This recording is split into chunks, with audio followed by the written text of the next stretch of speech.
अभी यह मन में सवाल हो ही रहा था, स्वामी मेरी ओर मुस्कुराए और देख करके बोले, तुम कहां से आया?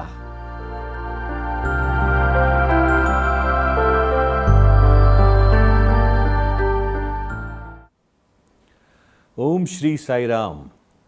भगवान बाबा के कमल रूपी चरणों में मेरा कोटि कोटि नमन। मैं जब अपनी व्यक्तिगत यात्रा की बात करता हूं तो सबसे पहले मुझे 1972 का वह वाकया याद आता है जब मेरे पिता के चाचा जी ने उनको बाबा के बारे में एक पुस्तक ला करके दी और उस पुस्तक के साथ ही हमारे पूरे परिवार की यात्रा भगवान की ओर अग्रसर हो गई। 1 जनवरी 1973 बेंगलोर व्हाइटफील्ड जब सबसे पहली बार बाबा का दर्शन करने का मुझे सौभाग्य प्राप्त हुआ। मैं मात्र 11.5-12 वर्ष का रहा होऊंगा उस समय, और बाबा पर जब जो ही पहली नज़र गई तो एक ऐसा आकर्षण बाबा के प्रति जागृत हुआ। और शाम को जब दर्शन के लिए वापस बैठे तो वहाँ एक वॉलंटियर से पूछा कि क्या हम बाबा को हार या फूल दे सकते हैं? तो उस व्यक्ति ने कहा, क्यों नहीं, जब बाबा आपके सामने से गुजरे तो आप बाबा को हार पहना सकते हैं। मैं और मेरा भाई हम दोनों एक एक फूल माला अपने हाथ में लेकर के बैठ गए, और जो ही बाबा हम सबके सामने से गुजरे, हम दोनों भाई इकट्ठे खड़े हुए और बाबा को फूल माला समर्पित करने का प्रयास किया। और बाबा ने बहुत प्रेम से मुस्कुरा करके देखा और हिंदी में बोले, बैठो बैठो। और मुझे समझ में नहीं आया कि इतने सारे साउथ इंडियन लोगों में बाबा को कैसे पता चला कि हम लोग हिंदी जानते हैं। और बाबा ने हमको बिठा दिया और बहुत प्यार भरी निगाह से देखा। 3-4 दिन गुजर गए। बाबा ने उसके बाद हम में से किसी से भी बात नहीं की। तो मेरी माताजी भी हमारे साथ में थी, तो उनके दिल में एक ख्याल आया कि बाबा तो शायद बड़े लोगों के हैं, छोटे लोगों की ओर वो देखते ही नहीं हैं। तो हम लोग भी छोटे लोग हैं, इतनी दूर से आए हैं, पता नहीं बाबा हम में से किसी से बात करेंगे कि नहीं। अभी यह मन में ख्याल आ ही रहा था कि बाबा अचानक चलते हुए दर्शन में जो हमारा कार का ड्राइवर है उसके पास पहुंच गए और उससे प्रेम से पूछा, तुम कहाँ से आया? तो उसने हाथ जोड़ करके कहा, स्वामी इंदौर से। और स्वामी ने मान लो मेरी माताजी को यह जवाब दे दिया कि मेरे लिए कोई भी छोटा या बड़ा नहीं है, देखो मैं तुम्हारे ड्राइवर तक से बात करके तुमको यह संदेश दे रहा हूँ। और वापस आते ही भगवान ने पूरे परिवार को ऑर्गेनाइजेशन में समेट लिया। पिताजी को कुछ अहम जिम्मेदारियां दे दी गई, माताजी को अहम जिम्मेदारियां दे दी गई। हमारे घर में बाल विकास की कक्षा शुरू होनी हो गई, और जो हमारे वाइस चांसलर थे श्री सत्य साई यूनिवर्सिटी के, Shri Satya Sai institute of higher learning के पहले vice chancellor Shri V K. Gokak, उनकी बेटी जो थी वह उस समय इंदौर में थी, और वे हमारे बाल विकास की पहली गुरु बनी। और उनके साथ बैठ करके बाल विकास के अंदर जो कुछ सीखने का मौका मिला, यह उनको श्रेय जाता है।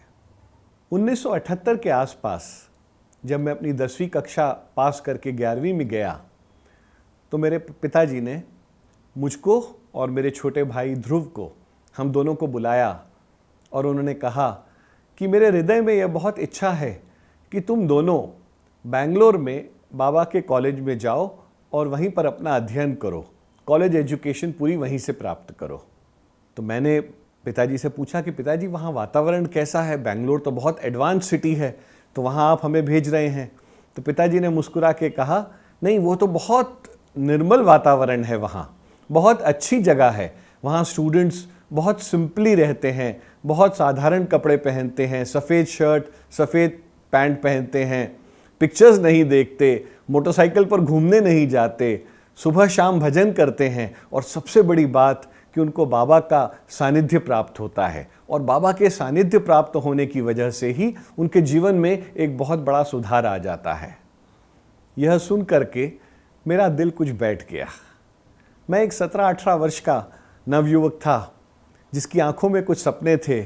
मैं चाहता था कि मेरे पास एक बहुत तेज़ चलने वाली मोटरसाइकिल हो, मेरे दोस्त हों, हम फिल्म देखने जाएं, क्लब्स में जाएं, सैर सपाटा करें, घूमें फिरें, पर भजन, डिसिप्लिन, बाबा, यह सब कहीं उस पिक्चर में नहीं समा रहा था। पर पिताजी के अथक प्रयासों से उन्होंने कहा कि तुम एक बार वहाँ जाओ, अगर तुमको वहाँ अच्छा लगे तो तुम वहाँ रहना, और अगर नहीं अच्छा लगे तो आगे प्रभु इच्छा। तो मुझको तो मालूम ही था कि मेरा वहाँ एडमिशन ही नहीं होगा, अगर मैं प्रयास ही नहीं करूँगा तो मेरा एडमिशन कैसे होगा। पर हमारी माताजी ने रोज़ निरंतर हर रोज़ एक पत्र बाबा को लिखा, और उस पत्र के माध्यम से उन्हें जो भी बात कहनी होती थी, उसके अलावा वो एक बात ज़रूर लिखती थी कि बाबा, मैं चाहती हूँ कि मेरे दोनों पुत्रों का एडमिशन आपके कॉलेज में हो जाए। अब जब जाने का समय आया तो माताजी ने बुलाया हम दोनों भाइयों को और कहा कि तुम दोनों भी एक पत्र लिखो बाबा को। मैं तो लिख रही हूँ पूरे साल भर से, तुम लोग भी तो एडमिशन चाहते हो, क्या तुम्हारा फ़र्ज़ नहीं बनता कि तुम भी बाबा को एक पत्र लिख करके अपनी इच्छा जाहिर करो। मैंने भी फटाफट एक चिट्ठी ली, बाबा को पत्र लिखा और उसको एनवेलप में डाला और उस पर लिख दिया, to Bhagwan Shri Sathya Sai Baba, post office Prasanthi Nilayam, district Anantapur 515134 Andhra Pradesh, और उसको ले जा करके लेटर बॉक्स में डाल दिया। मेरे भाई ने भी पत्र लिखा, उसने पत्र को लिया, उसको एनवेलप में डाला और उसने ऊपर केवल लिखा, टू माय डियर लॉर्ड भगवान श्री सत्य साईं बाबा, और उसके आगे कुछ भी नहीं लिखा। और उस पत्र को ले जा करके जो बाबा का सिंहासन हमारे पूजा घर में था उसके ऊपर जा करके रख दिया, बाबा के चरणों में रख दिया और बाबा से प्रार्थना करी कि बाबा, मुझे आपके कॉलेज में एडमिशन प्राप्त करनी है। अब देखिए, मैं सांसारिक रूप से बाबा को देख रहा था, तो मैंने पत्र लेटर बॉक्स में डाला, जिसको शायद बाबा को पहुंचने में 5 से 6 दिन या 7 दिन लगते थे उस ज़माने में। उसने सीधे जाकर के बाबा के चरणों में रख दिया। शायद उसकी प्रार्थना फौरन स्वीकार हो गई। हम दोनों जब बैंगलोर पहुँचे तो वहाँ जाकर के वातावरण देखा तो मुझको अनुभव हुआ कि यह कोई बहुत ही सुंदर स्थान है, पर शायद मेरे लिए नहीं है। और जैसा होना था, चूँकि बाबा को पत्र मेरे छोटे भाई का पहले प्राप्त हो गया था, तो मेरे छोटे भाई का एडमिशन कंफर्म हो गया और मेरे लिए कहा गया, क्योंकि मैं हायर सेकेंडरी सिस्टम और मध्य प्रदेश बोर्ड से आया था और वह सीबीएसई के 10+2 सिस्टम से आया था, तो उसका 11वीं कक्षा के लिए, जिसको PUC 1 बोलते हैं, उसके लिए चयन हो गया। और मेरा चूँकि डिग्री कॉलेज में होना था तो उन्होंने उसको रिजेक्ट कर दिया और कहा क्योंकि ये 10+1 सिस्टम से आया है तो इसको वापस 11वीं या 12वीं करनी पड़ेगी, यानी मुझे अपने छोटे भाई के साथ दोबारा बैठना पड़ेगा, 11वीं करनी पड़ेगी और 12वीं करनी पड़ेगी, जो मुझे मंजूर नहीं था। मैंने पिताजी से कह दिया कि पिताजी, आप समझते हैं कि 2 वर्ष एक नवयुवक के जीवन में कितना बड़ा समय होता है, मैं 2 वर्ष अपने जीवन में पीछे हो जाऊंगा। पर मन ही मन वो बात इतनी चिंता नहीं सता रही थी जितनी चिंता इस बात की सता रही थी कि मुझे अपने छोटे भाई के साथ बैठ करके कक्षाएं अटेंड करनी पड़ेंगी। अब चूंकि एक बहुत विकट समस्या आन पड़ी, तो प्रोफेसर कस्तूरी, जो कि उस समय बैंगलोर में एक आडूगोडी नाम के स्थान पर उनका घर था, तो हम उनसे मिलने चले गए और पिताजी ने उनके सामने बैठ करके अपनी समस्या बताई कि साहब, छोटे बेटे का तो हो गया, बड़े बेटे का भी 11वीं में हो रहा है, पर वह 2 वर्ष पीछे हो जाएगा, तो हमें क्या करना चाहिए।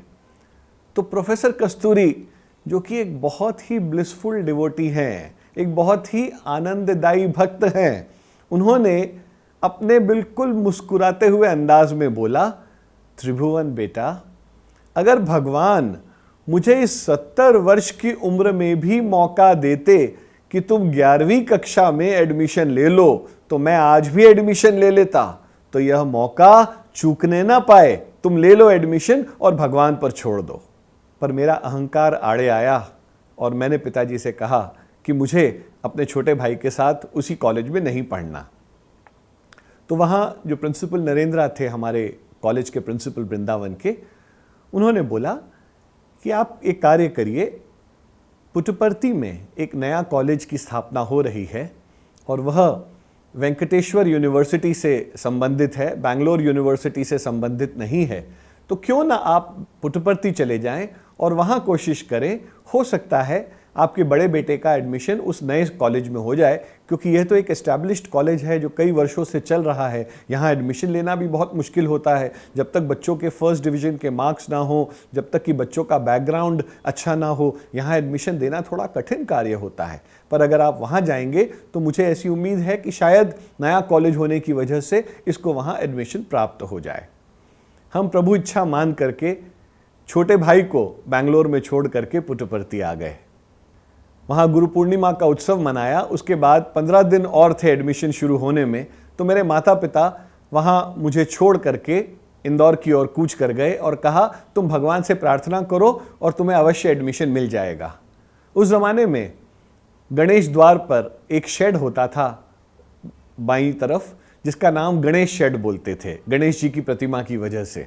तो उस गणेश शेड में मैं अपना ट्रंक, होल्डॉल, सब सामान वगैरह डाल गया और वहीं रहने लगा। अब यह 15 दिन जो थे या 20 दिन, यह वाकई मेरे में एक बहुत बड़ा, जिसे कहते हैं, बदलाव लाने में समर्थ हो पाए।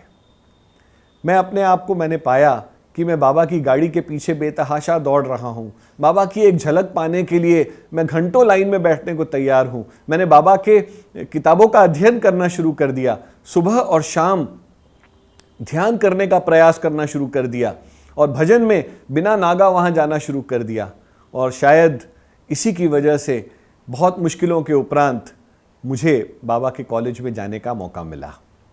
जब पहले दिन ही एडमिशन हुआ तो उससे 3-4 दिन पूर्व मैंने देखा कि जो बाबा का वरांडा है, जहाँ बाबा दर्शन देने आते हैं, वहाँ PUC 1 के छात्र पहले से जिनका एडमिशन हो गया था वे बैठे हुए थे, और बैंगलोर से कुछ सीनियर स्टूडेंट्स जिन्होंने अपनी PUC 2 कंप्लीट कर ली थी और वो डिग्री कॉलेज में एडमिशन लेना चाहते थे। तो चूंकि पुट्टपर्ती एक नया कॉलेज खुल रहा था, वे सब बैंगलोर छोड़ करके पुट्टपर्ती आ गए। वो करीब 20 से 25 छात्र ऐसे भी थे। तो रोज़ वहाँ मैं देखता था कि बाबा उन छात्रों के बीच में आते थे और वहाँ रोज़ ठहाकों की आवाज़ें आती थी, और वहाँ देखते थे कि बाबा एक बहुत ही प्रसन्नचित्त, बहुत ही खुशनुमा और बहुत ही एक ऐसे प्रेम वाले व्यक्तित्व के स्वामी हैं। मैंने सोचा था कि बाबा बहुत सीरियस किस्म के होंगे, पर बाबा वहाँ निरंतर चुटकुले बोलते थे, किसी का गाल खींचते थे, हाँ, किसी को प्यार से जाकर के सिर पर सहला देते थे, किसी को बहुत ही मजाकिया लहजे में कुछ बोलते थे और सारे आसपास के छात्र हंसते थे। और मैंने देखा कि जब बाबा आते थे तो बाबा वहाँ किसी बच्चे से अंग्रेज़ी में बात कर रहे हैं, किसी से हिंदी में बात कर रहे हैं, किसी से तेलुगु में बात कर रहे हैं, और किसी से शायद दक्षिण भारतीय भाषाओं में बात कर रहे हैं जिसका मुझे ज्ञान नहीं था। अब पहला दिन जब बाबा के दर्शन के लिए हुआ, मैंने अपने आप को पाया कि मैं भी बाबा के कॉलेज में एडमिशन पा चुका हूँ। तो मैंने भी वहाँ जाकर के दौड़ लगाई और वरांडे में जाकर के अपना स्थान रख लिया। बाबा सुबह के वक्त दर्शन देने के लिए आए और बाबा धीमे धीमे बच्चों के बीच में आ रहे थे और सब बच्चों से कुछ ना कुछ बात कर रहे थे। तो एक बच्चे से उन्होंने कोई दक्षिण भारतीय भाषा में कुछ बोला, तो उस बच्चे ने कहा हैदराबाद। तो स्वामी ने कहा कुचो, यानी बैठ जाओ। फिर दूसरे बच्चे के पास में आए, उससे भी कुछ दक्षिण भाषा में बात की, उसने कहा बैंगलोर। स्वामी ने उसको भी बैठा दिया। फिर मैंने देखा एक दक्षिण भारतीय छात्र दिख रहा है, तो मैंने कहा ये तो बाबा इससे भी आके कोई दक्षिण भारतीय भाषा में बात करेंगे। तो बाबा उस दक्षिण भारतीय जैसा दिखने वाले छात्र के पास में आए और बाबा ने उससे अंग्रेजी में पूछा, where are you from sir? बहुत प्रेम से, ऐसा आप कहाँ से आए हैं?